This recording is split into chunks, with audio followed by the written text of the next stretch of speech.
জনপ্রিয় অভিনেতা মুকুল দেব পাড়ি জমালেন না ফেরার দেশে। ৫৪ বছর বয়সে শেষ নিঃশ্বাস ত্যাগ করলেন বলিউড ও আঞ্চলিক সিনেমার পরিচিত মুখ মুকুল দেব।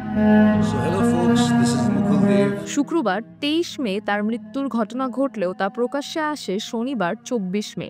ভারতীয় গণমাধ্যমের বরাতে জানা যায়, বেশ কিছুদিন ধরেই অসুস্থ ছিলেন এই অভিনেতা।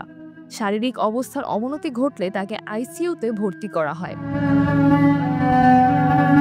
মুকুল দেবের সহ অভিনেতা বিন্দু দারা সিং, যিনি তার সঙ্গে সন অফ সর্দার সিনেমায় কাজ করেছেন, ইন্ডিয়া টুডেকে তার মৃত্যুর খবর নিশ্চিত করেছেন।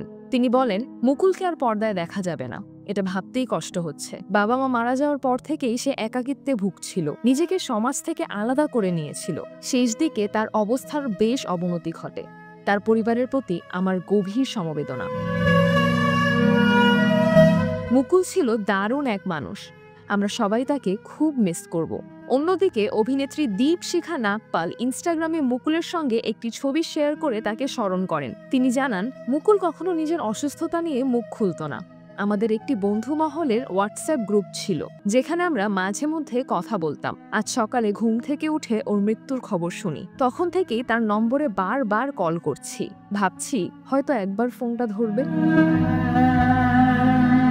১৯৯৬ সালে দস্তক সিনেমার মাধ্যমে বলিউডে পা রাখেন মুকুল দেব। সুস্মিতা সেন ও শ্রুতি কাপুরের সঙ্গে এই সিনেমায় তিনি অভিনয় করেন মুকেশ ভাটের প্রযোজনায়। তার ঝুলিতে রয়েছে ডন, ইয়ামলা পাগলা দিওয়ানা আর রাজকুমার, সন অফ সর্দারের মতো জনপ্রিয় সিনেমা। হিন্দির পাশাপাশি তিনি কাজ করেছেন তেলেগু, কন্নড় এবং পাঞ্জাবি ছবিতেও।